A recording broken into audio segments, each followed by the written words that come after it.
Ruslan a dnes tu ukážeme nové video. Toto video je o tom, ako postupne pridávame V-Apps. Ukážeme si najpomalší V-Apps a najhoršiu grafiku a najkrajšiu grafiku a najrýchlejší V-Apps. Takže poďme na to. Ale ešte predtým dať odber pre ďalšie video.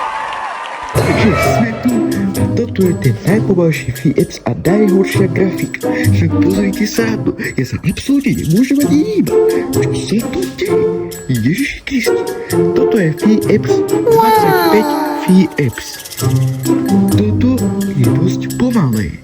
Ideme na ďalší. Horšie. A nemôže, veď sa absolútne nemôžem hýbať. Čo to je? Povieme si, koľko to má V-Apps. 15 V-Apps, to proste pomalé. Ideme na ďalšie. Toto je pekná grafika. A pozrite sa, koľko to má V-Apps. 80 V-Apps. Pozrite sa na to, už doma nemôžeme aj skákať, hýbať sa, všetko možné. Wow, fakt wow. Prekrásna grafika. Čo? Čo sa to deje? Oh my god, nečakaný vidím. Aspoň vidíte, toto bol V-Apps ten najlepší. Toto bolo 120 V-Apps. To je opäť lepšie video.